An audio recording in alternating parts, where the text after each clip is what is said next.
तो कैसे हो सब लोग? बढ़िया हो? यस।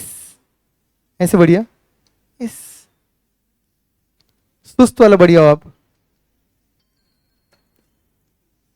वाह, म्यूजिक दे दिया आपने तो एकदम। लो सर, इससे धमाकेदार। कल हमने ये टॉपिक स्टार्ट किया था, right? Theory of consumer behaviour. Consumer कौन होता है? Buyer is a consumer? Wrong.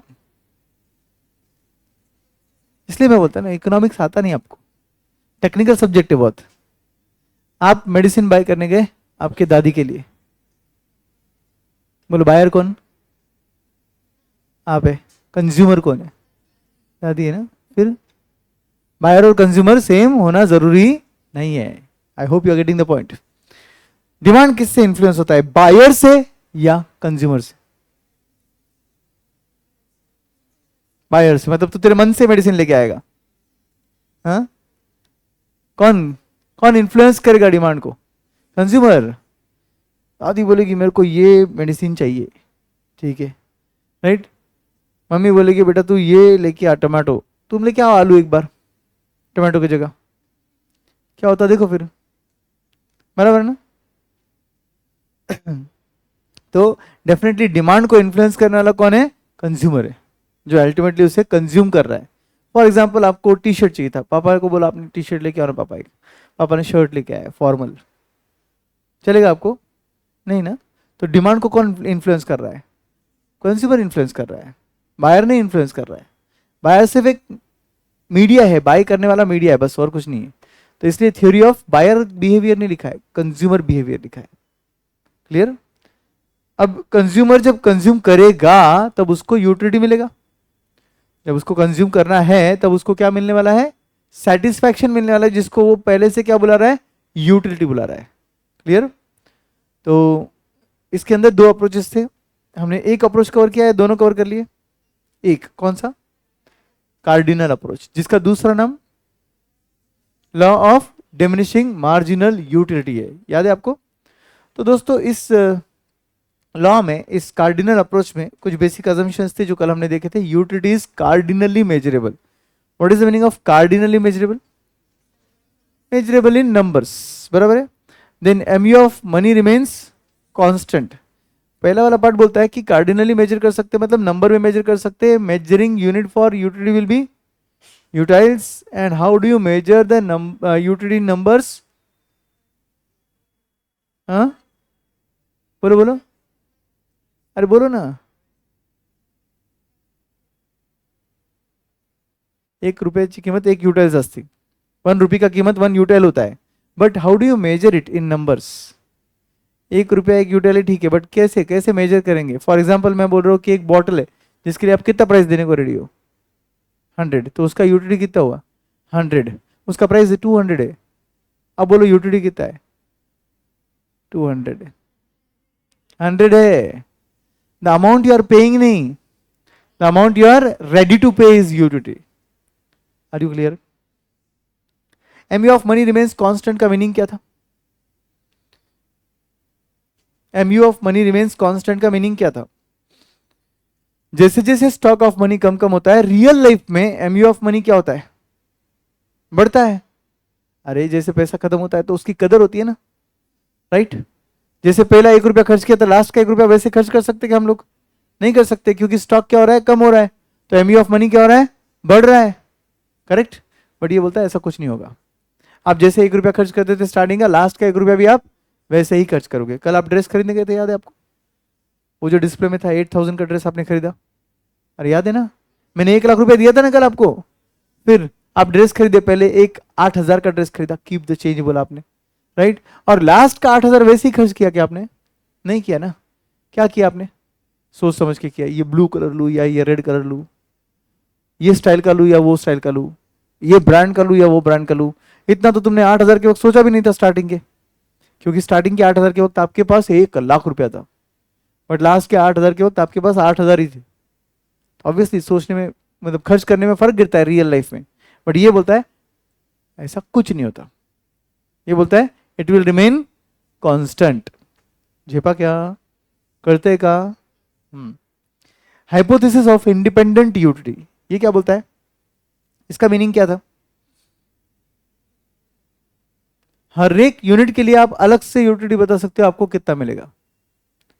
For example एक कमोडिटी है गुलाब जामुन, कल साहिल को खिलाए थे, कहाँ है साहिल? गायब, जुलाब हो गया क्या? आया नहीं, बस बस बस बोल रहा था अभी। अपन ने फिर भी 5 खिलाया उसको, एक के बाद भी बोलता है बस हो गया। तो पहला कंज्यूमर देखा रहे ऐसा, कहाँ गया वो? आया नहीं, अरे रे रे। तो एक गुलाब जामुन के वक्त उसने बोला कि चलो इतना यूटिलिटी मिल रहा है, दूसरे के वक्त उसने बोला अलग से इतना मिल रहा है। कमोडिटी तो एक ही था gulab jamun, but unit after unit उसको मिलने वाला यूटिलिटी जो है वो अलग से बता सकता है कि वो कितना मिल रहा है। This is the assumption. Next assumption is consumer is a rational consumer. I hope अपना साहिल रैशनल है, राइट? कल आया, आज नहीं आया, आई होप कल आएगा वापस, या वीकेंड चालू हो गया उसका, है ना? अभी से वीकेंड चालू हो गया, मंडे से लेके सैटरडे थर्सडे तक क्लास अटेंड करना, मतलब कितना बड़ा टास्क है मालूम है क्या? आजकल तो वीकेंड फ्राइडे से चालू होता है। The concept of cardinal utility this was formulated by H Gaussian, so you should be very careful in the examination. वो फॉर्मुलेटेड बोल रहे हैं या गिवन बाय या डेवलप्ड बाय बोल रहे हैं? गिवन या डेवलप्ड बाय बोला तो अल्फ्रेड मार्शल आएगा, बट फॉर्मुलेटेड बाय बोला तो एच गोसेन आएगा। Clear? Utility is a want satisfying power of a commodity. मतलब एक कमोडिटी में आपका यूटिलिटी क्या होता है कि उसकी वजह से आपका कितना वांट सेटिस्फाई हो रहा है, उसका यूटिलिटी वो है। Correct? Secondly, utility is different from usefulness. कल अपन ने एक और बात बोली थी, इट इज डिफरेंट फ्रॉम, अरे हो गया ये टैब को, क्या हो गया? हाँ, it is different from satisfaction also. Correct everyone? Satisfaction is post consumption, utility is pre consumption, utility is anticipated satisfaction। याद है आपको? जो सोच रहे हो आपकी इतना मजा आएगा वो आपका क्या है? यूटिलिटी है, बट जो एक्चुअल मजा आएगा वो सेटिस्फैक्शन है। And can we say utility and pleasure both are same?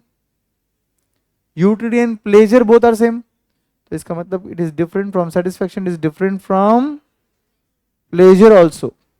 Pleasure और यूटिलिटी कैसे अलग है? हर चीज जो आपको प्लेजर दे रही है उसमें यूटिलिटी है, और हर चीज जिसमें यूटिलिटी है उसमें प्लेजर होना चाहिए ना? नहीं, क्यों नहीं?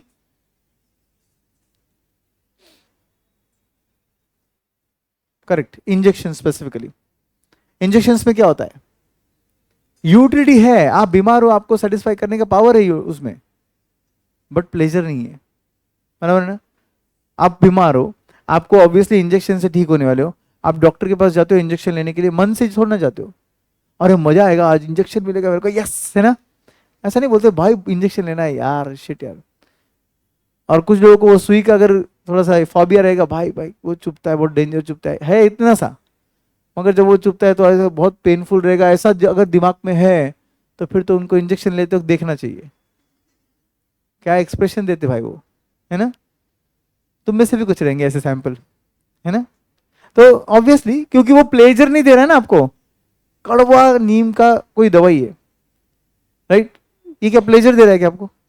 मगर इसमें यूटिलिटी है ना, आपको वांट सेटिस्फाई करने का पावर है, आपको ठीक करने का पावर है। करेक्ट? साहिल आ गया क्या? कहाँ थे भाई?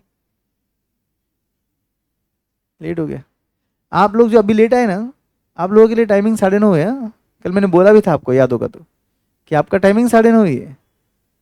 मेरे लिए टाइम साढ़े मतलब 9:45 है। आप क्लास 9:45 को चालू होगा, बट आप क्लास में पहले से रहोगे, ये मैंने बोला था आपको, याद है क्या आपको? If it's applicable for one and all, ठीक है? लेट वेट नहीं आना है आपको। आपको अगर दिमाग में 9:45 की वजह से लेट होता है तो आप 9:30 पकड़िए। इसको बोलते हैं margin of safety. Yes, margin of safety बोलते टेक्निकली इसको।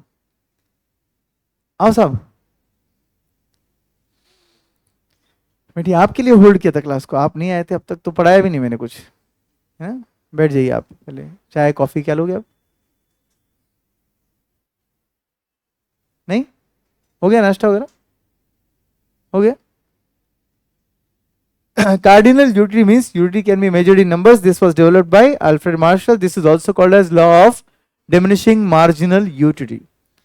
TU of nth unit कैसे निकालते हैं हमने बोला? MU of nth unit कैसे निकलेगा? TU of nth unit minus TU of n minus 1. For example अगर आपको MU of 12th unit निकालना है तो आप क्या करोगे? TU of 12th minus TU of 11th unit निकालोगे, करेक्ट? TU क्या है? Summation of all the MUs है जिसका टोटल यूटिलिटी नाम है, बराबर? बट आपको मैंने कल बताया था, याद है आपको? ये फॉर्मूला आपका तब यूज होगा जब एक एक यूनिट से आपका कंजम्पशन चेंज होता है. अगर आप एक से ज्यादा यूनिट का कंजम्पशन करते हो तो क्या होता है? तो फिर delta TU divided by delta Q ये करना पड़ता है आपको. MU का एक और फॉर्मूला यूज होता है, MU is equal to delta TU upon delta Q. Quantity change denominator में एंड यूटिलिटी चेंज न्यूमरेटर में, करेक्ट? ये कब यूज होगा? एक से ज्यादा का यूनिट चेंज रहेगा तब. फॉर एग्जांपल 10 के बाद डायरेक्ट 12 यूनिट्स का डेटा दिया है, 10 के बाद डायरेक्ट 18 का डेटा दिया है, तो ऑब्वियसली ये 8 यूनिट्स का चेंज है. अपने को चाहिए per unit. One additional unit का जो चेंज होता है उसको आप मार्जिनल यूटिलिटी बोलते हो, समझे? तो आपको क्या करना पड़ेगा? Delta TU divided by delta Q ताकि आपको पर यूनिट मिले. Next, cardinal utility. ये हमने कल डायग्राम देखा था, मतलब पूरा एग्जांपल देखा था. और यहाँ पर पहला गुलाब जामुन जब उठाया तो मार्जिनल यूटिलिटी कितना था? 10. The amount he was ready to pay was 10. Second gulab jamun के लिए ही वॉज रेडी टू पे 8. थर्ड के वक्त ही वॉज रेडी टू पे 6, करेक्ट? फोर्थ के वक्त 4, फिफ्थ के वक्त 2, सिक्स्थ के वक्त 0. मतलब कैन वी से उसका सेटिस्फेक्शन 0 हो गया है? क्या है? सेटिस्फेक्शन 0 हो गया क्या? हाईएस्ट सेटिस्फेक्शन बोलते रहे इसको. क्या कर रहे हो तुम लोग? कल पढ़ा था, रिवीजन कर रहे थे अपन. क्या बोलते हैं इसको? Highest satisfaction. सेटिस्फेक्शन 0, हाँ 0. ये हाईएस्ट MU है बट सेटिस्फेक्शन हाईएस्ट यहां मिलता है, याद आया? इसीलिए तो आप इसको 12th में पॉइंट ऑफ सैटिटी बोलते थे, जहां पे आप सेटिस्फाइड हो गए. एंड 7th यूनिट के वक्त आपका MU जो है वो नेगेटिव जा रहा है, ये होता है डिससेटिस्फैक्शन, करेक्ट? जहां पे इन सब का टोटल लेंगे तो ये होता है TU, जैसे कि 10 plus 8 is 18, 18 plus 6 is 24, 24 plus 4 is 28, then plus 2 करेंगे तो 30, प्लस 0 करेंगे तो 30 एंड माइनस 2 करेंगे तो 28. ये सब आपके क्या आ गए? TU के नंबर्स आ गए. क्या बोलते हैं इसको? Total utility, correct? जो लोग ऑनलाइन में है यूट्यूब पर, हमारा जो सेशन है ये आज का लास्ट सेशन रहेगा जो यूट्यूब पर है, ठीक है? ये लेक्चर नंबर 15 है और आज का ये लास्ट लेक्चर है जो यूट्यूब पर रहेगा. इसके बाद जो है सभी सेशंस जो रहेंगे वो ऐप पे रन होंगे. तो भाई जिन्होंने ऐप का रजिस्ट्रेशन नहीं किया है अभी कर लो, चाहिए तो एक बार देख लो आपका ऐप बराबर वर्क कर रहा है नहीं कर रहा है सब कुछ, ठीक है? क्योंकि कल से यूट्यूब नहीं रहेगा, कल से ऐप रहेगा. ऐप पे जो लोग हैं, आई होप कि आपका लेक्चर एकदम कंफर्टेबली आप देख पा रहे हो, कोई दिक्कत तो नहीं है? कोई अगर प्रॉब्लम रहेगा ऐप में तो मुझे अभी बताइए, बिकॉज साइमल्टेनियसली हम लोग यूट्यूब और ऐप इसलिए रखते हैं क्योंकि हमें कोई प्रॉब्लम अगर फेस हो रहा है तो साथ साथ में हम उसको सॉल्व कर सकते हैं विदाउट डिस्टर्बिंग योर लेक्चर्स.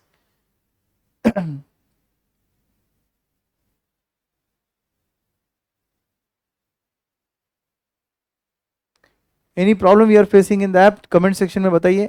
अगर नहीं फेस कर रहे तो वैसे भी लिखिए. चलिए दोस्तों, यहां पर एक्स एक्सिस पर यूनिट्स है, वाई एक्सिस पर आपका MU/TU है. आपका फर्स्ट यूनिट जब होता है तब आपका MU सबसे हाईएस्ट होता है. सेकेंड, थर्ड, फोर्थ, फिफ्थ के वक्त कम कम कम होते रहता है. Can MU become 0? Yes. Can it become negative? Yes. अभी देखा ना अपने -2 क्या था? नेगेटिव ही तो था. तो फिर MU जो है वो कंटिन्यूसली फॉलिंग होगा, 0 भी हो सकता है, नेगेटिव भी हो सकता है. TU क्या होगा? शुरू होगा. शुरू कहां से होगा? MU से.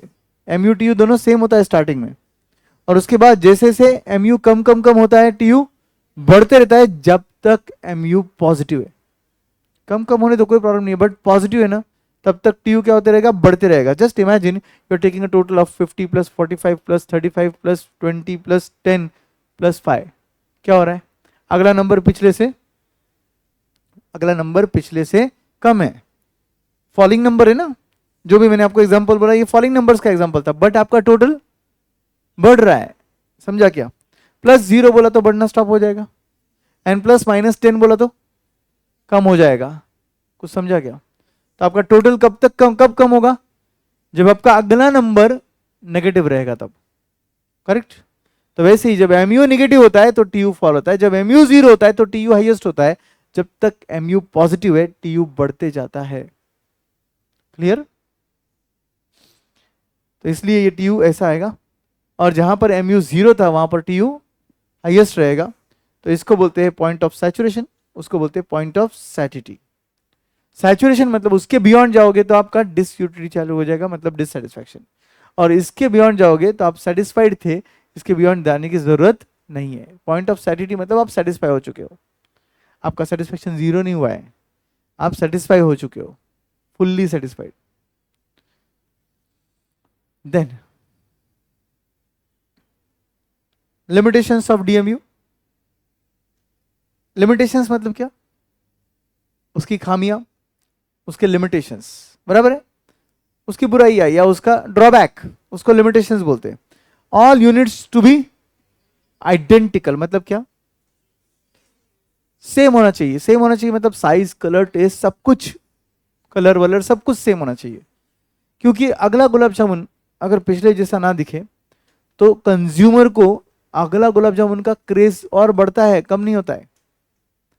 सोचिए, आपको पहला गुलाब जामुन खिलाया, अगला गुलाब जामुन कलर में अलग है, आपको क्या लगेगा एज अ कंज्यूमर?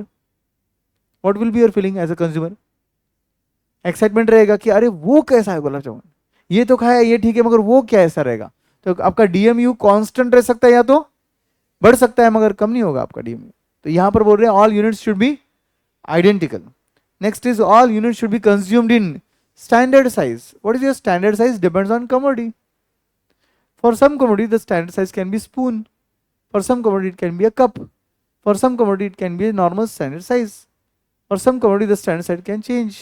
तो standard size differs from commodity to commodity. जो हमको पता है वही होता है standard size. जैसे for example आप अगर कोई काढ़ा लोगे तो आप स्पून से लोगे, कप भर के नहीं लोगे ना, ग्लास भर के नहीं लोगे. बट अगर आप लेट से शुगर केन जूस ले रहे हो, जिसको हम गन्ने का जूस बोलते हैं, तो वो स्पून से नहीं लेते ना आप, वो तो ग्लास से लेते हो, कप से भी नहीं लेते आप. तो हर चीज़ का एक स्टैंडर्ड साइज हमारे ब्रेन में फिक्स है. इमेजिन करो कोई शुगर के जूस के सेंटर पे गए आप और उसको बोला एक जूस देना भैया, उसने एक स्पून दिया आपको, या एक छोटा सा कप दिया जैसे एक चाय वाला देता है. अब बोलो कि ऐसा, हंसोगे आप, क्योंकि वो उसका स्टैंडर्ड साइज नहीं है. Correct? Taste and preference of consumer should not change, because जब टेस्ट एंड प्रेफरेंस चेंज होता है तो लॉ ऑफ DMU भी चेंज हो जाता है. जैसे फॉर एग्जाम्पल कल हमने बोला कि साहिल को हमने गुलाब जामुन खिलाया था, बट साइड में क्या रखा अपन ने, आम रस रख दिया. तो साहिल बोल रहा है मेरे को वो पसंद है, अपन ने बोला नहीं ये खाने हैं तेरे को. टेस्ट एंड प्रेफरेंस चेंज हो रहा है तो साहिल का DMU क्या होगा, जल्दी नीचे आ जाएगा. MU जो है वो क्या होगा, जल्दी नीचे आएगा. टेस्ट चेंज हो गया ना, उसको लग रहा है नहीं यार गुलाब जामुन ओके, मेरे को अभी आम रस चाहिए. अपन बोल रहे हैं नहीं नहीं नहीं, तेरा टेस्ट चेंज नहीं होना चाहिए, बिकॉज टेस्ट चेंज होने से आपका MU ज्यादा स्पीड से नीचे आएगा, वो जो एक्सपेरिमेंट रहेगा वो नॉर्मल नहीं रहेगा. फिर no change in price, because price change की वजह से भी क्या होता है, प्रेफरेंसेस चेंज होते हैं. प्राइस चेंज होने से क्या होता है, प्रेफरेंस चेंज होता है. करेक्ट? आर्टिस्ट ध्यान दो भाई.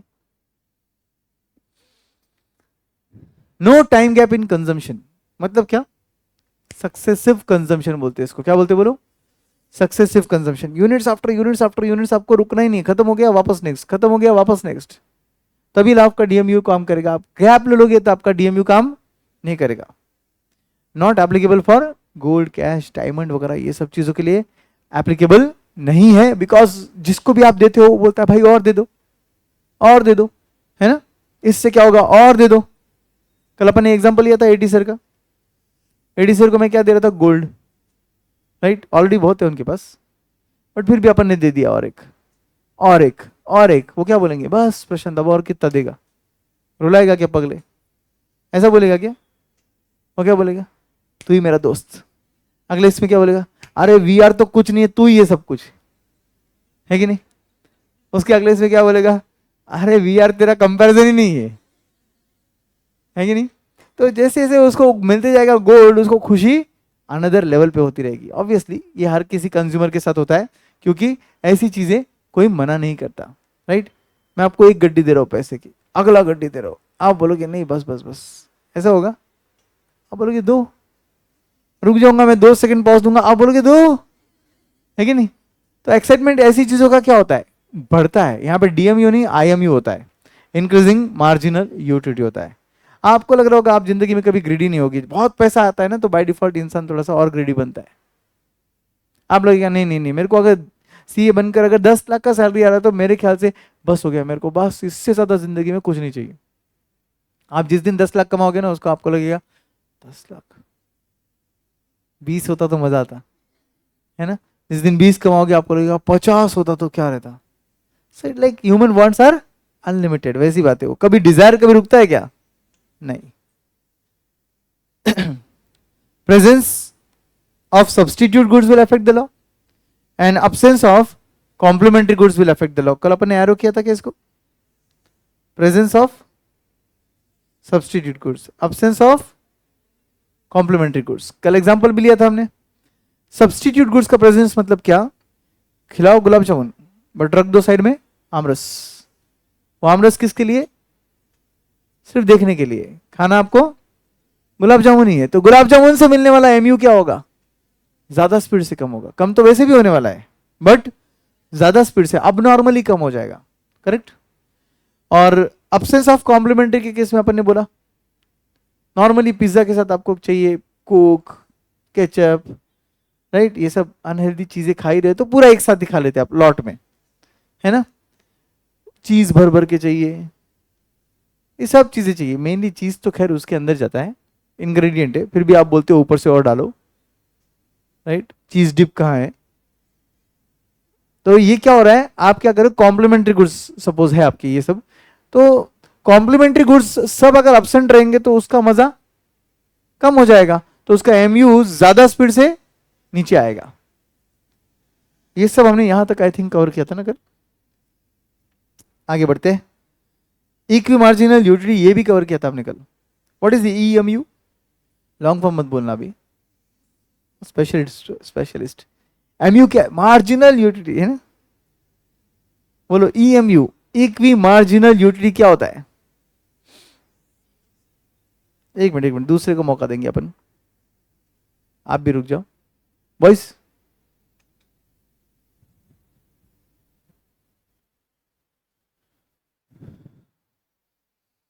बॉयज अरे बोलो।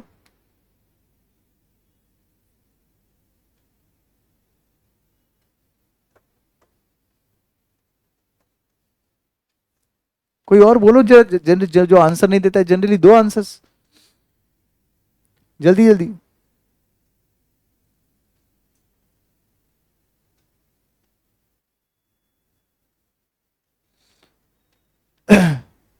सर जी ये पूरी क्लास होगी क्या सीए फाउंडेशन का। यस, पूरी क्लास होगी आज, बट बाकी की क्लास जो होती है वो यूट्यूब पर नहीं होती है, हमारे सिक्योर्ड ऐप पे होती है, आपको एडमिशन लेना पड़ता है। आप एक्सपोर्ट एकेडमी को कांटेक्ट कीजिए बेटा। बोलिए। मार्जिनल यूटिलिटी रिमेन्स सेम, इतना ही बोला था अपन ने।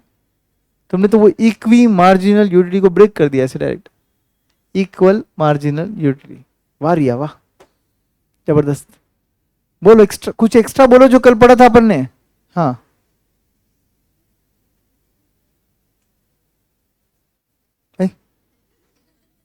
ऐसा क्लिक हुआ और गायब हो गया, ऐसा हो गया तुम्हारे case.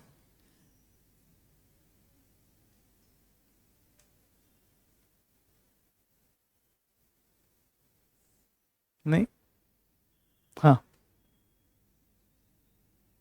Equal satisfaction in every unit, नहीं, स्लाइटली मिस, इसे छू कर निकल गया ऐसा आंसर को।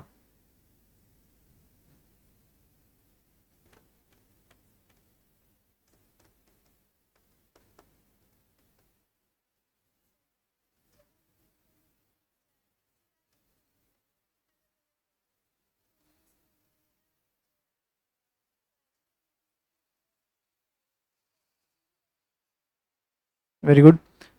देखिए ध्यान दीजिए, अगर आप एक सर्टन अमाउंट 2 3 4 कमोडिटी पे खर्च कर रहे हो, कमोडिटी, यूनिट नहीं, कमोडिटी, 2 3 4 कमोडिटी पे खर्च कर रहे हो, एक सर्टन अमाउंट है आपके पास, लेट से 500 रुपया है, आपने 500 रुपये से क्या किया, एक बॉटल खरीदा 200 रुपये का, राइट।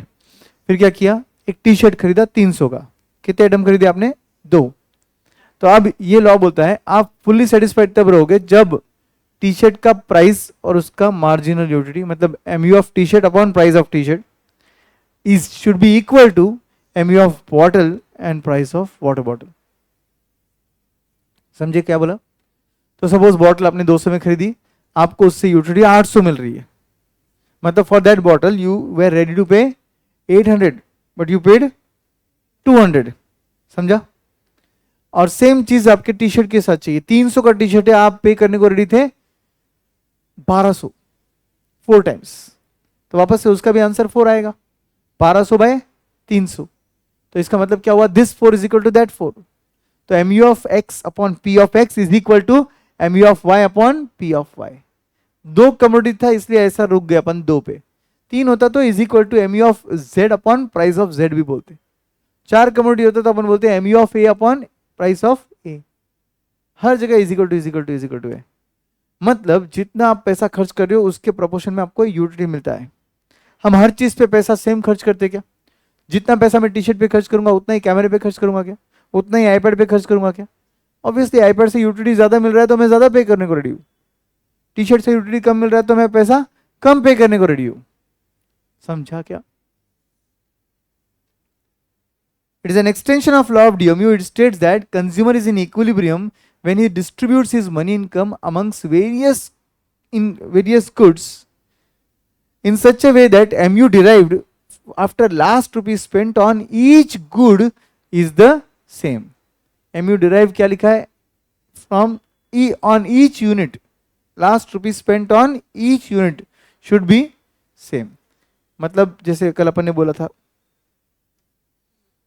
इसका कंक्लूजन ऐसा है, आपने लिखा क्या वहां पर, M U of X upon P of X is equal to M U of Y upon P of Y. आपने नहीं लिखा रहेगा, उधर नोट्स में भी नहीं रहेगा, डोंट वरी, आप लिख लो आपके नोट्स में।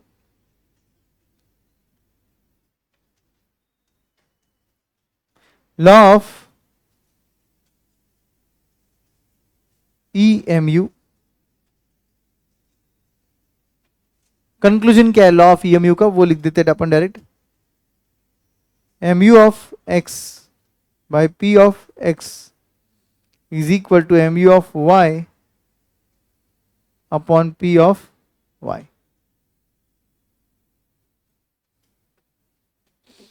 Correct everyone.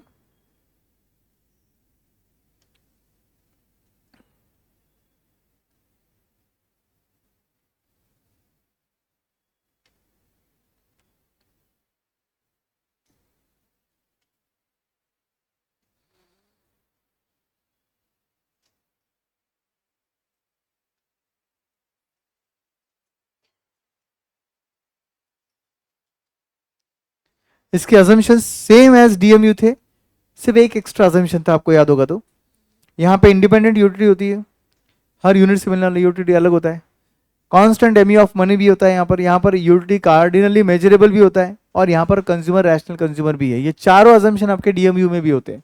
एक्स्ट्रा अजम्पशन था यहाँ पे लिमिटेड मनी इनकम, आपका जो कंज्यूमर है उसके पास सर्टेन मनी है, जैसे कल के एग्जांपल में 1000 था, आज के एग्जांपल में 500, तो ये 500 हो या 1000 हो, ये क्या है, लिमिटेड मनी इनकम। करेक्ट।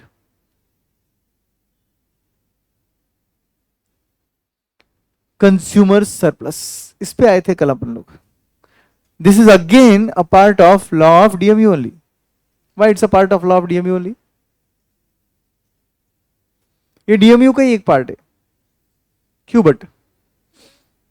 क्योंकि इसमें अपन बोलते हैं, पानी पियो पानी। इसमें अपन बोलते हैं कि जैसे जैसे अपन कंजम्पशन बढ़ाएंगे आपका एमयू कम कम कम होगा। ये यहां पे लिखा है अपन ने, डायग्रामेटिकली बताया अपन ने इधर। देखो, एक सर्टेन प्राइस पे सर्टेन क्वांटिटी आप डिमांड कर रहे हो, ये आपका एमयू कर्व है। कहां लॉ ऑफ डीएमयू लिखा अपन ने? एमयू डाउनवर्ड स्लोपिंग है ना। एमयू जब अपन बोलते हैं left to right downward sloping है, इसका मतलब लॉ ऑफ डीएमयू तो है। Can this MU become zero and negative? Yes yes, सिर्फ यहां ड्रॉ नहीं किया मैंने, समझे? It can become zero, it can become negative also. ठीक है, अब आप कितना रेडी टू पे थे? इतना थे, करेक्ट? क्या कल खाया था आपने जिसके लिए आप इतना रेडी टू पे थे? नहीं नहीं, पॉपकॉर्न वगैरह नहीं खाया था, सैंडविच खाया था मार्जोनिन का, याद है आपको? चटनी सैंडविच। कितना देने को रेडी थे आप? 100 रुपीज। प्राइस कितना था? 40 रुपीज। कितने सैंडविच लिए आपने? एक लिया? नहीं, दो, तीन। तीन लिए थे अपन ने कल। क्या हुआ था? अपन को लगा 100 का सैंडविच है, बट प्राइस कितना था? 40। जब ऐसा सच में होता है तो अपन क्या करते? एक की जगह ज्यादा लेते ना, बराबर है कि नहीं? तो जब अपन सेकेंड यूनिट डिमांड करेंगे, लेट से ये फर्स्ट यूनिट के वक्त था, सेकेंड यूनिट जब डिमांड करेंगे, now you are ready to pay 60, the price is still 40. Do you still have a consumer surplus? Yes. Now you are ready to buy the third unit. You are ready to pay 40. The price is also 40. Will you buy the third unit? Yes.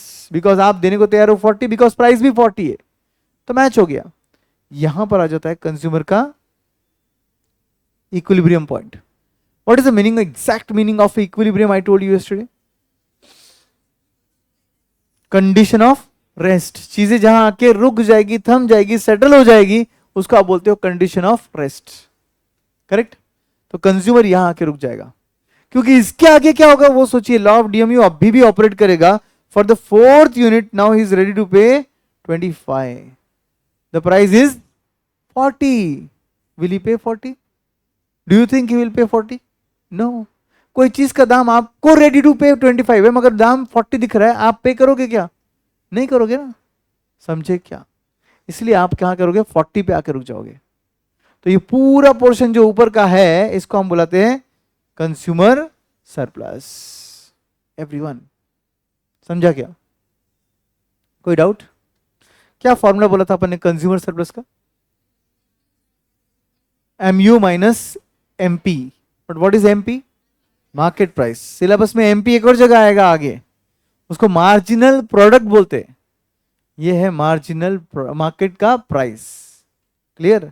यहां पे MP मतलब क्या बोल रहे हैं अपन? Market का price. So consumer surplus का फॉर्मूला है what we are ready to pay minus what we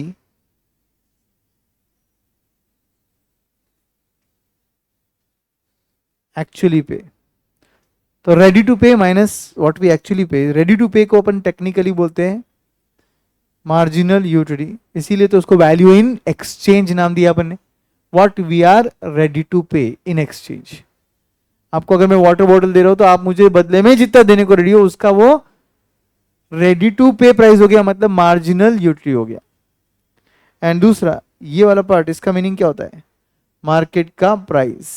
but remember syllabus में MP आएगा आगे, वो मार्जिनल प्रोडक्ट रहेगा। ये है मार्केट का price. Any doubt? What we are ready to pay minus what we actually pay. क्या काम का ये कंज्यूमर सरप्लस पढ़ के? क्या काम, क्या फायदा क्या हुआ? सपोज आप कंज्यूमर हो, आप रेडी टू पे रहोगे कितना? सपोज इस बॉटल के लिए यू आर रेडी टू पे 1000 रुपीज, ठीक है? The price for this bottle is 600 suppose. क्या होगा? इससे मैं जानकर क्या कर लूंगा? कुछ फायदा भी तो होना चाहिए ना, कुछ पढ़ रहे हो तो कुछ फायदा भी तो होना चाहिए। जैसे लॉ ऑफ डिमांड का फायदा है, इलास्टिसिटी ऑफ डिमांड का फायदा है, वैसे इसका कुछ फायदा है क्या? हाँ या ना? यस। आपके नोट्स दिखाइए। यहां पर एक चीज लिखी है, अगर आपने नोटिस किया रहेगा तो, एप्लीकेशन ऑफ कंज्यूमर सरप्लस। मिला क्या आपको? देखा आपने क्या लिखा था?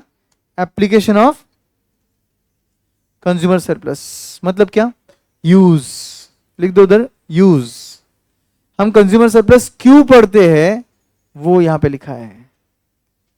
दिमाग लगाइए, सोचिए। एज अ सेलर मुझे अगर मालूम है कि मेरा कंज्यूमर इसको कितना पे करने को रेडी है, तो मैं अपने हिसाब से फिर क्या कर सकता हूं? प्राइस फिक्स कर सकता हूं ना। बराबर बोल रहा हूं क्या मैं? यू आर रेडी टू पे 1000, आई एम चार्जिंग यू 200। गलत है ना यार? ये तो कम से कम 300-400 तो चार्ज हो सकता है ना। सही है कि नहीं? अच्छा, गवर्नमेंट है, गवर्नमेंट देख रहा है कंज्यूमर रेडी टू पे 1000 है, सेलर चार्जिंग ओनली 300। गवर्नमेंट बोलता है चलो मैं हाथ धो लेता हूं, जीएसटी।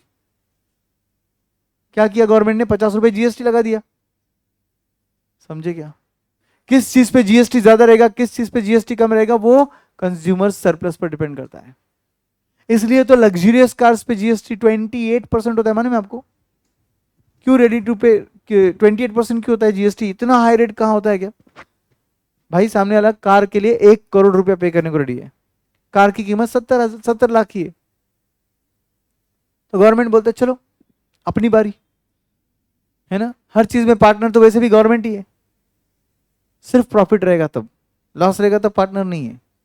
हर चीज में, हर एक धंधे में 30% का पार्टनरशिप तो गवर्नमेंट का ही है। तो गवर्नमेंट बोलता है चलो अभी हम चार्ज करेंगे लग्जरियस कार्स पर 28% जीएसटी। तो 70 लाख पर वो चार्ज कर देता है 28%। कंज्यूमर देगा, इसका गवर्नमेंट को भरोसा कैसे हुआ? कंज्यूमर सरप्लस देख के हुआ ना। तो गवर्नमेंट ये स्टडी करता है कंज्यूमर सरप्लस, और अकॉर्डिंगली गवर्नमेंट फिक्स करता है किस पे कितना जीएसटी का रेट रहना चाहिए। समझे? पढ़ो एक बार क्या लिखा है एप्लीकेशंस ऑफ कंज्यूमर सरप्लस आपके नोट्स में। Consumer surplus influences the business to prioritize customer satisfaction because consumers who perceive large consumer surplus repeat purchases। क्या समझा आपको इस सेंटेंस से? जो सेलर है उसको मालूम है कि मेरा कंज्यूमर सरप्लस ज्यादा है, मेरे कस्टमर्स मेरे प्रोडक्ट के लिए ज्यादा प्राइस देने को तैयार है, बट मैं प्राइस कम चार्ज कर रहा हूं, तो कंज्यूमर मेरे से रिपीटेडली परचेस करेगा। करेक्ट? फॉर एग्जाम्पल आइसक्रीम है, बास्किन रॉबिन्स का आइसक्रीम कितने का होता है? सपोज 200 का होता है। श्रीजी का आइसक्रीम कितने का होता है? सपोज 50 रुपीज का होता है। श्रीजी के आइसक्रीम के लिए आप देने को रेडी हो सपोज 100 रुपीज। श्रीजी आइसक्रीम वाले को क्या फायदा होगा? he is knowing that consumer is ready to pay 100 but he is charging only 50। now he knows customer repeatedly वापस आएगा, वापस परचेस करेगा। बास्किन रॉबिन्स वाले के लिए you are ready to pay 200, the price is also 200। आप repeatedly purchase करोगे क्या बास्किन रॉबिन्स? बास्किन रॉबिन्स हम लोग साल में कब जाते हैं? जब हमारे पास गेस्ट आते हैं वगैरह और उनको कुछ बहुत ही अच्छा खिलाना है आपको, तो आप क्या करते हो? चलो बास्किन रॉबिन्स खाते हैं। रूटीन में अगर आइसक्रीम खाना रहेगा तो आप बोलते चलो श्रीजी खा लो। मतलब रिपीटेडली किसको परचेस कर रहे हो आप? श्रीजी, क्योंकि उसका कंज्यूमर सरप्लस ज्यादा है। कुछ झेपा क्या आपको? क्या ये रियल वर्ल्ड में वर्क कर रहा है? क्या हमारे फैमिलीज में भी ऐसा होता है? अच्छा, एक बहुत ही प्रीमियम रेस्टोरेंट है जहां पे बिल बहुत ज्यादा आता है, जनरली फिर पेरेंट्स आपको वहां पर कब ले जाते हैं? Every Sunday, every week, every month में सपोज है, चलो वीक में नहीं, मंथ में एक बार आप फैमिली के साथ डिनर के लिए जाते हो, तो क्या एवरी मंथ लेके जाते हो वहां पर आपको? नहीं। फिर कब लेके जाते? जब कोई स्पेशल मेहमान आया, कुछ आया, तो बोले चलो उस रेस्टोरेंट जाते हैं। रिपीटेडली वो कहाँ जाते हैं? नॉर्मल रेंज के रेस्टोरेंट में, क्योंकि उनको मालूम है कि वहां वो रेडी टू पे 1000 रहेंगे बट बिल आता है 600-700 का, तो वहां उनको क्या मिलता है? कंज्यूमर सरप्लस मिलता है, तो वापस वापस वापस वापस वहां पे परचेज होता है। तो बिजनेस कैसे बढ़ाना समझा क्या? प्राइस को कॉम्पिटिटिव रखकर बढ़ाना। हमारे कंज्यूमर्स को अगर सरप्लस मिलेगा तो कंज्यूमर हमारे पास वापस वापस आएगा। डोंट यू थिंक ये बिजनेस स्ट्रैटेजी बन सकता है? इसको सीए इंटर में आप एसएम में पढ़ते हो, स्ट्रैटेजिक मैनेजमेंट। बस सिर्फ कंज्यूमर सरप्लस नाम नहीं होता वहां पर, लॉजिक यही होता है। सेकेंड पॉइंट क्या बोलता है? Managers use consumers surplus knowledge to make pricing decisions for different customer groups with different elasticity of demand with in their market and market segments. देखो मुझे एक बात बोलो, सपोज लेट्स से पुणे के कितने लोग हैं यहाँ पे, पुणे से बहुत सारे लोग हैं ना, पुणे से बाहर के भी लोग बहुत है यहाँ पर। चलो मैं आपको एक आइडिया देता हूँ पुणे का क्या है। पुणे में स्पेसिफिकली ऐसे दो टाइप के एरियाज है, एक मॉडर्न पुणे, एक रेगुलर पुराना पुणे। पुराने पुणे जो है उसके हर एक के नाम के आगे पेट लिखा है। शुक्रवार पेट जैसे अपन यहाँ पर है, शनिवार पेट, रविवार पेट, बुधवार पेट, सब पेट है अपने पास। जितने रविवार है ना हफ्ते में आते, आगे सबके आगे पेट लगा देने का। गुरुवार पेट है, गणेश पेट भी है, भगवान के नाम को भी आगे पेट लगा दिया इन्होंने, एक एरिया बना दिया गणेश पेट एरिया। तो अब ऐसा है कि ये जो पेट एरियाज है ये पुराना पुणे है। यहाँ पे जनरली ऐसा बोलते हैं कि नॉर्मल इनकम ग्रुप के लोग रहते हैं। बट नया पुणे जो है कोरेगांव पार्क है, बानेर है, नहीं नांदेड़ सिटी नहीं, बट ये जो थोड़ा हाई क्लास एरिया है ना वो बोल रहा हूं मैं, कोरेगांव पार्क, बानेर, ये नया पुणे जहां पे कॉस्मोपॉलिटन क्राउड रहता है। समझा कुछ? तो थोड़ा हायर क्लास क्राउड।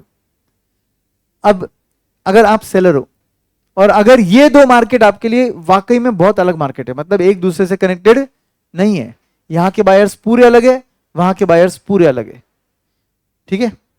सपोज आपका प्रोडक्ट जो है जो आप बेच रहे हो वो मोनोपोली है। मोनोपोली समझता? आप सिंगल सेलर हो उस प्रोडक्ट के, ठीक है। तो मुझे बताओ कि मेरा स्टोर कोरेगांव पार्क में रहेगा, मेरा सेम स्टोर पेट एरिया में भी रहेगा, मैं दोनों जगह प्राइस सेम चार्ज करूंगा क्या? नहीं, ऑब्वियसली नहीं। मैं क्या करूंगा, एक चीज जो यहां पे 200 में बिकती है वहां पे मैं 300 में बेचूंगा, और वहां के लोग बोलते ओके थैंक यू, पे करते, get can we swipe the card, अपन बोलते यस, वो कार्ड स्वाइप करके निकल जाते और थैंक यू बोल के जाते। और यहाँ पे पेट एरिया में अपन 200 का 210 भी कर देंगे ना, अगर अहो असं कसं म्हणजे काय, हे बरोबर नाही आहे तुमचं, एका वर्षाखाली तुम्ही प्राइस वाढवलं होतं, किती किमती वाढणार अजून, है की नहीं? और अपन बोलेंगे अगर 10 रुपया प्राइस कैरी बैग का एक्स्ट्रा, नहीं आम्ही पिशवी आणली घरनं। समझ रहा है? दो अलग अलग सेगमेंट ऑफ कस्टमर। होता है कि नहीं होता है नॉर्मल रूटीन में, मुझे बताओ, है कि नहीं? अब कंज्यूमर सरप्लस का नॉलेज आपको वहां पर भी काम में आएगा कि नहीं आएगा? वहां कितना प्राइस रखूं, यहां कितना प्राइस रखूं, वो डिपेंड करेगा यहां के कस्टमर्स को कितना कंज्यूमर सरप्लस मिल रहा है और वहां के भी कितना मिल रहा है। करेक्ट? वहां लोग रेडी टू पे 350 रुपए है, मैंने कितना चार्ज किया? 300। अभी भी कंज्यूमर सरप्लस वहां पे 50 का है, यहां पे कितना रेडी टू पे 210, मैंने कितना चार्ज किया? 200। अभी भी यहां पर कंज्यूमर सरप्लस मैंने कितना रखा है? 10 का, क्योंकि कंज्यूमर सरप्लस रहेगा तो ही रिपीटेड परचेस होगा। समझे? बट सी अंडरस्टैंड, अगर ये नॉलेज मेरे पास नहीं होता तो मैं दोनों जगह 200 चार्ज करता, मेरा प्रॉफिट बढ़ता क्या? नहीं बढ़ता। कुछ झेपा? कुछ क्या बोला मैंने? Consumer surplus gives you idea कि उसको कितना रेडी टू पे है एक्स्ट्रा, तो तुम थोड़ा स्कोप है इसलिए थोड़ा प्राइस बढ़ा सकते हो और ऑटोमेटिकली तुम्हारा प्रॉफिट बढ़ सकता है। थर्ड चीज बोलता है consumer satisfaction is considered major investment decision for cost benefit analysis. जब भी आप कोई प्रोडक्ट लॉन्च करते हो तो उसको लगने वाला कॉस्ट और उससे मिलने वाला बेनिफिट, इसको बोलते हैं कॉस्ट बेनिफिट एनालिसिस। तो अगर सपोज फॉर एग्जांपल मुझे कैमरा मैन्युफैक्चरिंग करना है तो मैं क्या देखूंगा, कैमरे से कितना आपको बेनिफिट मिलेगा और कैमरे से कितना आपको कॉस्ट इनकर करना पड़ेगा। इससे थोड़ा बहुत मुझे आइडिया आएगा कि आपका कंज्यूमर सरप्लस कितना है और मैंने उस कैमरे के प्रोडक्ट में इन्वेस्ट करना चाहिए या नहीं करना चाहिए। अगर मैं ऐसा कोई एनालिसिस नहीं करूं, डायरेक्ट मुझे कैमरा पसंद है इसलिए इन्वेस्ट कर दूं तो चलेगा क्या? नहीं चलेगा भाई। मुझे थोड़ा ना सब कैमरेज घर पे रखने हैं, मुझे बेचना है कैमरा, तो मुझे आपकी स्टडी करना पड़ेगा कि आपको कंज्यूमर सरप्लस मिल रहा है या नहीं मिल रहा है। तो इसका मतलब कोई भी नया इन्वेस्टमेंट डिसीजन करने के वक्त मैं क्या करता हूं, पहले कंज्यूमर सरप्लस स्टडी करता हूं through cost benefit analysis, CBA बोलते हैं अपन इसको शॉर्ट फॉर्म में। सीबीए मतलब क्या होता है? Cost benefit analysis. हर प्रोजेक्ट का एक कॉस्ट होता है और बेनिफिट भी होता है, मालूम है आपको? फॉर एग्जांपल एल्यूमिनियम मैन्युफैक्चरिंग है, एल्यूमिनियम मैन्युफैक्चरिंग रहेगा तो इसमें कॉस्ट भी है और बेनिफिट भी है। Cost, one of the cost, hidden cost is environmental pollution also, yes और नो? बट बेनिफिट भी तो है ना भाई। वो प्रोडक्ट वो जो रॉ मटेरियल, वो जो एल्यूमिनियम आप बना रहे हो, वो कितनी चीजों का रॉ मटेरियल है, तो उतनी चीजें आपके देश में बनेगी ना। पॉल्यूशन नहीं करना है इसलिए कुछ भी नहीं बनाओगे क्या देश में? इकोनॉमी रन कैसे होगी फिर? कुछ समझा क्या? तो हर प्रोडक्ट जो बनता है उसका क्या होना चाहिए? कॉस्ट बेनिफिट एनालिसिस होना चाहिए। तो इन्वेस्टमेंट करते वक्त आप क्या करते हो? कंज्यूमर सरप्लस स्टडी करते हो through cost benefit analysis. Next is fourth one, considering consumer surplus is crucial for business thinking of increasing prices. वो तो अपने अभी भी कवर कर लिया था कि जब जब मुझे प्राइस बढ़ाना है मैं क्या करूंगा? कंज्यूमर सरप्लस देख के बढ़ाऊंगा। अच्छा, कंज्यूमर सरप्लस हमको पॉजिटिव रखना है, जीरो रखना है कि नेगेटिव रखना है? पॉजिटिव रखना है। बट बहुत हायर पॉजिटिव रखना है क्या? नहीं, हमें थोड़ा पॉजिटिव रखना ही पड़ेगा, बिकॉज अगर आप रेडी टू पे ज्यादा रहोगे और मेरा प्राइस थोड़ा कम रहेगा तो ही आप रिपीटेड परचेस करोगे। बट मेरा प्राइस एकदम ही नीचे है, इतना बड़ा कंज्यूमर सरप्लस है, इसका क्या करोगे आप? थोड़ा प्राइस बढ़ा देता हूं ना मैं भी, मेरा भी तो प्रॉफिट बढ़ेगा और आपका भी रिपीटेड परचेस होते रहेगा, क्योंकि आप रेडी टू पे इतना हो और मेरा प्राइस इतना नीचे है। बहुत नीचे रखकर फायदा नहीं, थोड़ा बढ़ा सकते हैं। ये थोड़ा बढ़ा सकते हैं या नहीं बढ़ा सकते, किससे समझा मुझे? कंज्यूमर सरप्लस से समझा। फिफ्थ पॉइंट, लास्ट पॉइंट बोलता है, consumer surplus guides tax decisions. It is always desirable to impose tax or increase the rates of taxes on commodity yielding high consumer surplus, because the loss of welfare to citizens will be minimal. मतलब लोगों को उसका pinch नहीं होगा ज्यादा। एक let's एक Jaguar का कार आ रहा है या एक बीएमडब्ल्यू का नया कार आ रहा है, उसकी कीमत आप रेडी टू पे कितना रहोगे? 1 crore, but the price he is charging is only 60 lakhs। आपको पता है ये BYD नाम का एक नया कार आया? देखा आपने कार्स? कोई कार का क्रेजी नहीं है क्या इधर? BYD नाम का एक कार है, बिल्ड योर ड्रीम्स। ये चाइनीज कंपनी, टेस्ला का कॉपी बोलते हैं इसको, ठीक है? तो BYD जो ब्रांड है वो इंडिया में आया तो उसका प्राइसिंग बहुत ही कम चाइनीज कंपनी ने सोचा रखना चाहिए, तो गवर्नमेंट बोला चलो अपन हाथ धो लेते हैं। सिंपल है। इसके लिए हमको मालूम है हमारे मार्केट में इजीली लोग कितना पे करेंगे? 40 लाख। ये कितना सोच रहे रखना? 22 lakhs। तो हम 10 लाख का टैक्स रख देते ना। 10 लाख का टैक्स रखना है या नहीं रखना है, ये किस पे डिपेंड करा? कंज्यूमर सरप्लस पर डिपेंड करा। एक कार है जिसका कीमत ही 40 लाख है, आप भी रेडी टू पे 40 लाख ही रहोगे, गवर्नमेंट टैक्स लगाएगा क्या और भी ऊपर? नहीं। मगर फिर अपना इंडियन गवर्नमेंट उस पर भी लगाता है।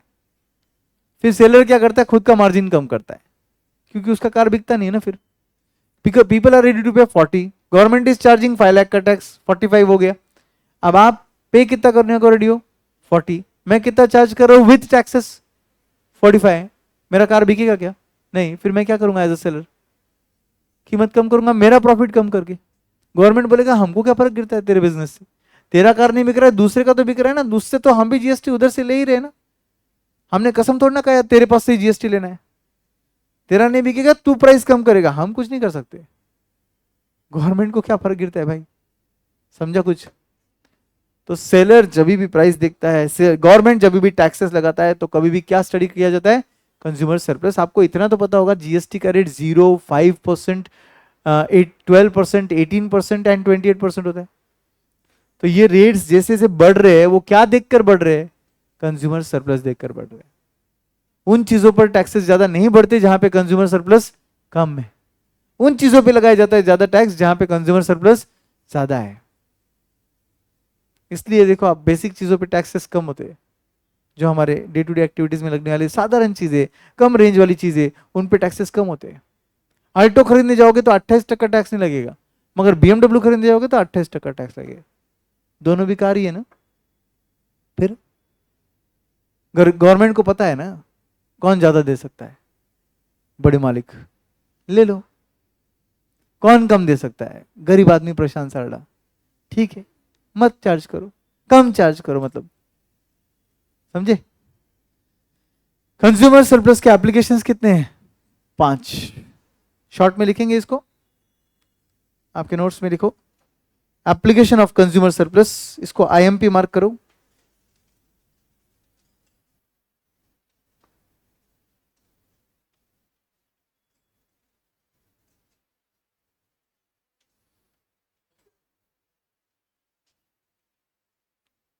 Applications of consumer surplus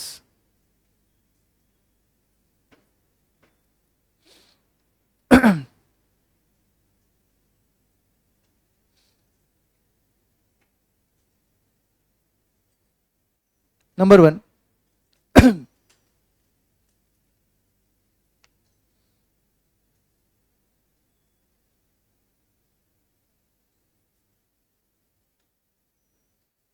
prioritize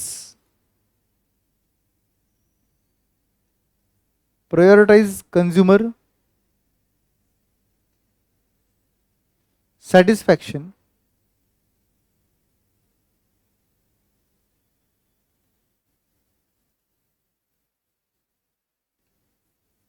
because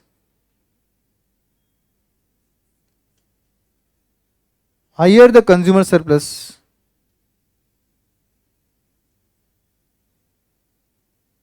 prioritize consumer satisfaction because higher the consumer surplus, comma, more the purchases.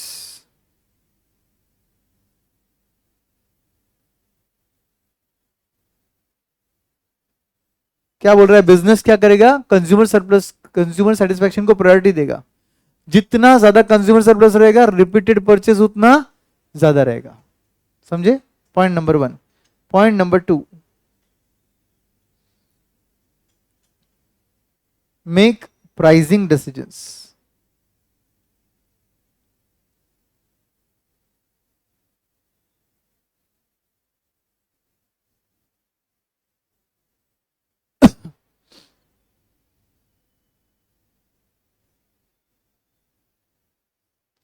Make pricing decision मतलब किस चीज का कितना प्राइस होना चाहिए. बराबर. Third,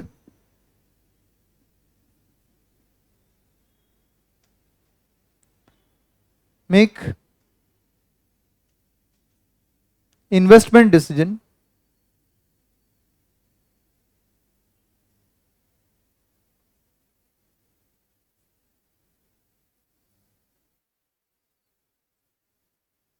by looking at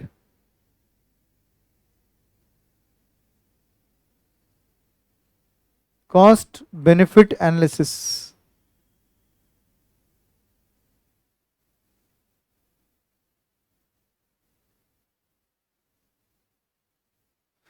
By looking at cost benefit analysis.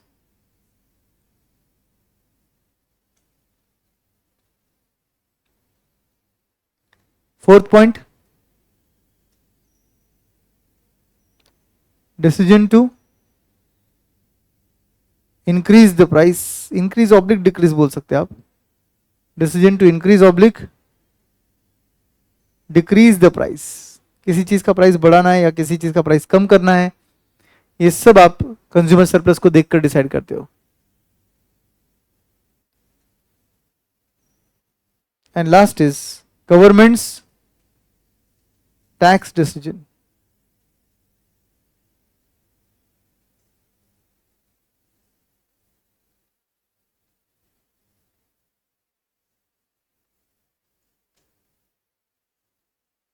Governments tax decisions, किस चीज पे कितना टैक्स होना चाहिए. कौन सी टैक्स की बात करें अपन? डायरेक्ट टैक्स या इनडायरेक्ट टैक्स? इनडायरेक्ट टैक्स, क्योंकि गुड्स एंड सर्विसेज पे टैक्स लगाने की बात कर रहे हैं ना. अब देखिए ना, एयरपोर्ट पे आप कितनी चीजें महंगी देखते हो, वही चीजें अपन बाहर कितनी सस्ती देखते हैं. क्योंकि मालूम है जो एयर ट्रैवल कर रहा है वो उतना तो पे कर ही सकता है ना. जब वो पे कर सकता है तो क्यों ना ज्यादा टैक्स लगाया जाए. तो ये जो एक्स्ट्रा मतलब 20 रुपए की बॉटल जो होती है पानी की, वहां पे 100 रुपए की होती है, तो एक्स्ट्रा 80 रुपीज कंपनी नहीं कमाता है, गवर्नमेंट भी कमाता है. मेजर पार्ट इसका गवर्नमेंट कमाता है. गवर्नमेंट उनको परमिशन देता है कि एयरपोर्ट के लिए अलग एमआरपी रखो, और उस एमआरपी में उनका टैक्सेस का रेट 28% होता है. नॉर्मल एमआरपी पे उनका टैक्स का रेट 12% या 5% रहेगा. बट एयरपोर्ट के केसेस में उनका टैक्स का रेट वेरी हाई रहता है, क्योंकि एयरपोर्ट में जो ट्रैवलर है वो ज़्यादा रेडी टू पे रहेगा. तो कंज्यूमर का इलास्टिसिटी ऑफ डिमांड देखकर डिसाइड होता है कि उसका कंज्यूमर सरप्लस कम है या ज़्यादा है. मैं आपको दो कनेक्शन जोड़ने की कोशिश करा रहा हूँ. इलास्टिसिटी और कंज्यूमर सरप्लस। आप बोलिए किसी चीज में प्राइस इलास्टिसिटी ज्यादा है तो उसका कंज्यूमर सरप्लस कितना है, ज्यादा है या कम है? सोच के बोलो, फास्टेस्ट फिंगर फर्स्ट नहीं खेल रहे अपन। किसी चीज का, आपके लिए लिखता हूं,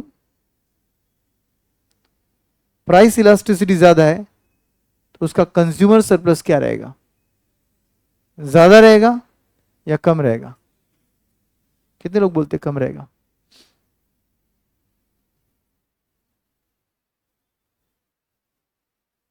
श्योर हो आप लोग कम रहेगा?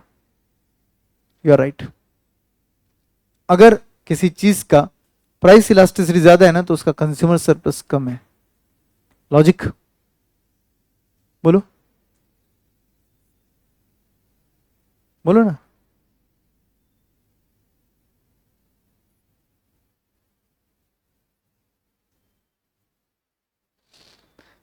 देखो, change in quantity is greater than change in price, correct? Elasticity ज्यादा मतलब क्या हुआ, जितने से प्राइस बढ़ा उससे ज्यादा क्वांटिटी में चेंज होगा। ऐसा कब करोगे आप? जब प्राइस का चेंज आपके डिमांड पे अफेक्ट कर रहा है, इसका मतलब ऑलरेडी उसका कंज्यूमर सरप्लस क्या रहेगा, कम रहेगा ना। कुछ झेपा क्या? एक चीज के लिए आप देने को रेडी थे 11 रुपए, उसका प्राइस है 10, उसका प्राइस बढ़ गया 12, आप नहीं खरीद रहे उसको, तो आपका डिमांड क्या हो गया, फॉल हो गया। इसको क्या बोलते, हाइयर इलास्टिसिटी बोलते या लोअर इलास्टिसिटी बोलते? अभी तक BMW है तुम्हारा, है कि नहीं? अगर मैं प्राइस बढ़ने के बाद डिमांड को कम कर रहा हूं तो इसको हाई इलास्टिसिटी बोलते या लो इलास्टिसिटी बोलते? हाई इलास्टिसिटी बोलते। मैंने क्या बोला आपको, कम से कम 5 बार बोल चुका हूं आपके बैच में, डायरेक्शन ऑफ डिमांड देखो ही मत। डिमांड घट रहा है या डिमांड बढ़ रहा है वो मत देखो, डिमांड चेंज हो रहा है क्या वो देखो।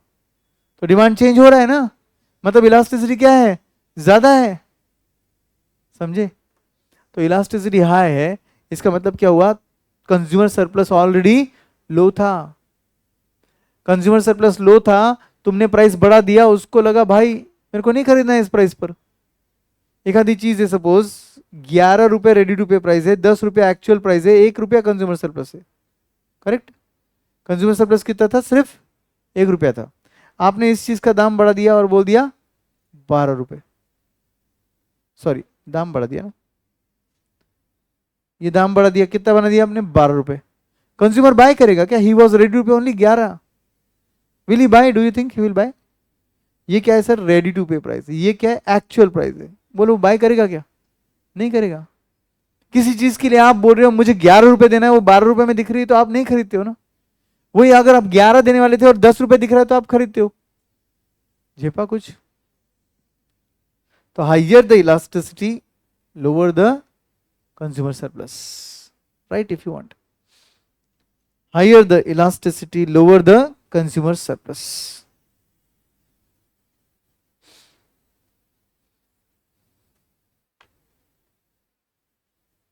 Higher the elasticity lower the consumer surplus.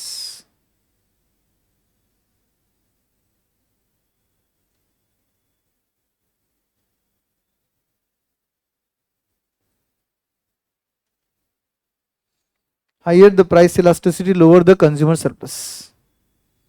लिखा? Now coming to the next part, उसी में लिखा है, देखो आगे, limitations of consumer surplus. Heading दे दो।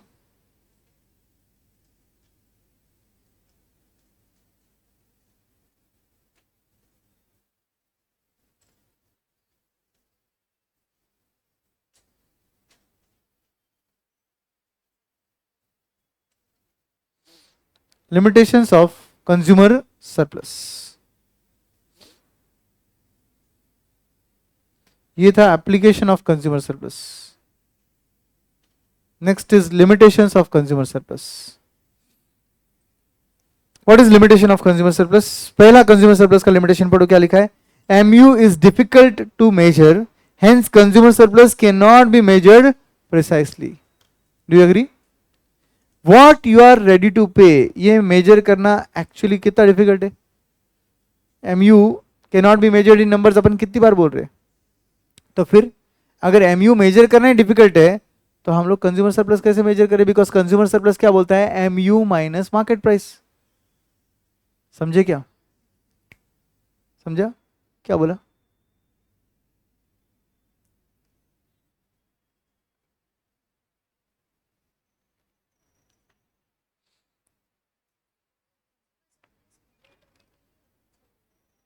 MU क्यों चाहिए रहता है?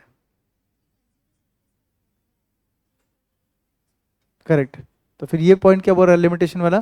कंज्यूमर सरप्लस मेजर करना डिफिकल्ट है। क्यों?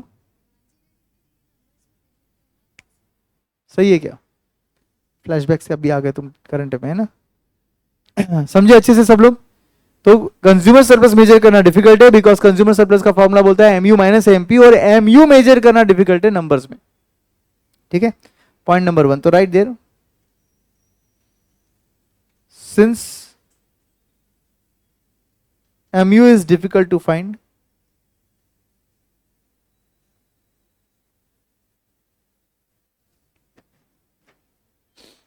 comma, consumer surplus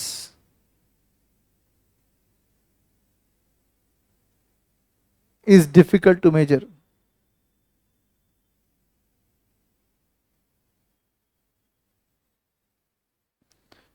Consumer surplus is difficult to measure. Next point बोलता है availability of substitutes will affect your consumer surplus derive. Do you agree? क्या connection sir? Availability of substitute will affect the consumer surplus. Can anyone tell me substitutes अगर ज्यादा रहेंगे तो consumer surplus क्या होगा? बढ़ेगा या कम होगा? एग्जैक्टली कम होगा। क्योंकि अगर एक पर्टिकुलर चीज के लिए आप 100 रुपीज देने को तैयार हो और इसकी जैसे ऐसी 4 चीजें आ गई, तो अब इसके लिए आप कितना देने को तैयार होगे? कम देने को तैयार होगे ना। पहले आप 1000 रुपए देने को तैयार थे क्योंकि वो एक ही चीज थी। अब उसके जैसे 4, 6, 10 चीजें आ जाएगी तो ऑटोमेटिकली उसका दाम कम हो जाएगा। कोई भी नया मार्केट में आइडिया आता है, क्या होता है? प्राइस ज्यादा रहता है, उसके कॉपी बन जाते हैं 2-4 चीजें, तो ऑटोमेटिकली उसका दाम कम हो जाता है। करेक्ट? तो right there, second point, availability of substitutes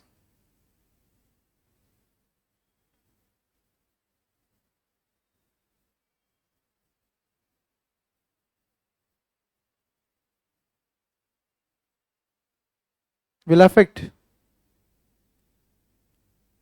consumer surplus.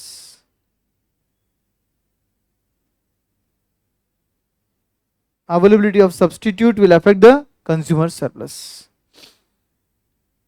Third point, necessaries के केस में कंज्यूमर सरप्लस कैसा होता है दोस्तों? कम होता है या ज्यादा होता है? नेसेसरीज के केस में सोच के बोलो। नेसेसरीज से कोई एक चीज नेसेसिटी है सपोज आपकी, what you are ready to pay, what you are ready to pay, you know what, you are ready to pay any price. Correct? Whereas government tries that the price should be less. So can we say in case of necessary goods the consumer surplus is infinite? Yes or no? You are ready to pay any price, the price is very low, so automatically the difference will be very high. कितना? Infinite. क्योंकि you are ready to pay any amount. Why any amount sir? But हम any amount कैसे पे करेंगे? Necessary है भाई, है कि नहीं? सो राइट देयर क्या लिखा है देखो, in case of necessaries MU of earlier unit are infinitely large. So right there, in case of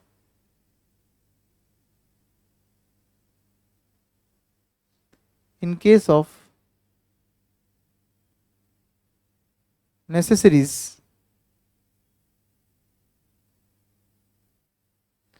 MU is infinitely large.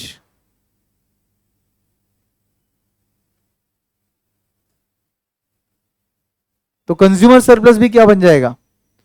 Infinitely large ही बन जाएगा ना. Next point friends, what about prestigious goods MU? Prestigious goods MU high रहेगा और आप major ही नहीं कर पाओगे.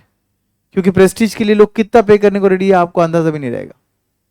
Prestigious goods का एमयू मेजरेबल नहीं होता, क्योंकि जितना प्राइस बढ़ता है उतना प्रेस्टीज वैल्यू बढ़ता है। तो ही is ready to pay price also increases very fast in case of which goods, prestigious goods. वहां पे लिखा है देखो, the MU of prestigious goods cannot be obtained like diamonds, gold, Apple watch, Apple phone। इनका prestigious value बहुत ज्यादा होता है, तो इस केस में लोग कितना भी रेडी टू पे रह सकते हैं, प्रैक्टिकली उसको मेजर करना पॉसिबल नहीं है। आईफोन ने तो ये प्रूव भी कर दिया ना, क्योंकि आईफोन ने तो 1-1 लाख रुपए के मोबाइल निकाले, 1.5 लाख रुपए के मोबाइल निकाले, लोगों ने वो खरीदे, सैमसंग बोला चलो हम भी हिम्मत करते है कि नहीं। फिर यहां पर हम बोलेंगे इन case of which goods, prestigious goods,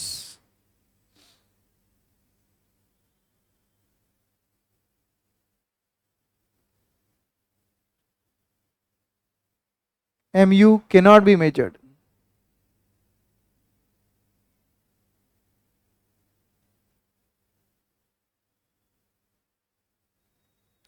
In case of prestigious goods, MU cannot be measured।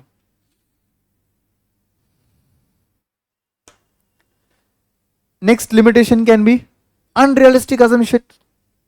क्या अनरियलिस्टिक अजम्पशन है कंज्यूमर सरप्लस का? Money's MU remains constant, then cardinal utility measurement, ये सब क्या है? अनरियलिस्टिक अजम्पशन है। अगर आप उन अजम्पशन को फॉलो करोगे तो ही ये कॉन्सेप्ट वैलिड है, अदरवाइज ये कॉन्सेप्ट वैलिड नहीं है। तो जो लिमिटेशन अपन ने लॉ ऑफ डीएमयू का देखा था वही लिमिटेशन यहां पर भी रिपीट होगा, क्योंकि this is extension of law of DMU only. अपन ने बोला ना एमयू को नीचे नीचे आ रहा है, इसका मतलब consumer surplus is based on law of DMU. तो डीएमयू का जो लिमिटेशन रहेगा वो लिमिटेशन यहां पर भी आने वाला है। देखो ना, नॉट एप्लीकेबल फॉर, वहां लिखा था अपन गोल्ड कैश वगैरह, तो ये आ गया ना प्रेस्टिजियस गुड्स। फिर तो यहां पर भी बोलेंगे हम लोग it is acceptable only when assumption like utility is measured in terms of money या MU of money remains constant, ऐसे चीजें हम assume करेंगे तो ही ये valid है। Correct? valid only if unrealistic assumptions like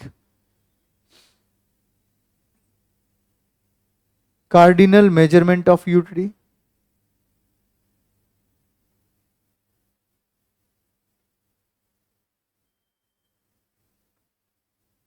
comma MU of money constant,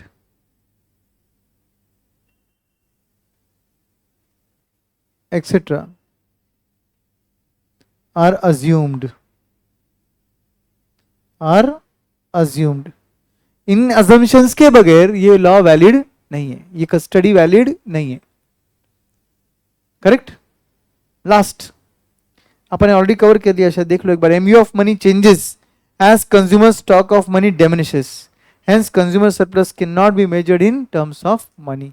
अपन ने उसको ऊपर वाले पॉइंट में ही कवर कर लिया, क्योंकि अपन ने यहां पर एक नहीं दो अनरियलिस्टिक असम्पशन लिखे थे, इन्होंने एक ही बोला था, कौन सा? Cardinal measurement of unity. अपन ने क्या बोला? MU of money also constant, ये भी तो अनरियलिस्टिक ही है। तो अपन ने 2 in 1 काम कर दिया, 6 और 5 को 5 में कवर कर लिया। ठीक है, ऑल ऑफ यू अंडरस्टूड? तो ये क्या बन गया? Limitations of consumer surplus, all of you. तो आज हमने कंज्यूमर सरप्लस तक का पूरा पार्ट कवर कर लिया। इस चैप्टर के 2 हिस्से है, 2 पार्ट है, एक कार्डिनल मेजरमेंट और एक ऑर्डिनल मेजरमेंट। तो हमने कार्डिनल तक सब कुछ कवर कर लिया है। ठीक है, अगले लेक्चर में अपन ऑर्डिनल की तरफ जाएंगे, जो आपने 12th में कभी पढ़ा भी नहीं है। क्या नाम है इसका? मालूम है? Indifference curve. क्या बोलते बोलो? Indifference curve. ये सीबीएसई अगर आपका रहेगा तो आपने पढ़ा रहेगा, अदरवाइज स्टेट बोर्ड वगैरह में तो है ही नहीं है। सीबीएसई बैकग्राउंड से कितने लोग हैं? आपने पढ़ा है कभी इंडिफरेंस कर्व? पढ़ा है? ठीक है, shall we stop here guys everyone? चलो कीप रिवाइजिंग। आज आप कहां तक पढ़ोगे? Limitations of consumer surplus. Page number बताइए, पेज नंबर 42।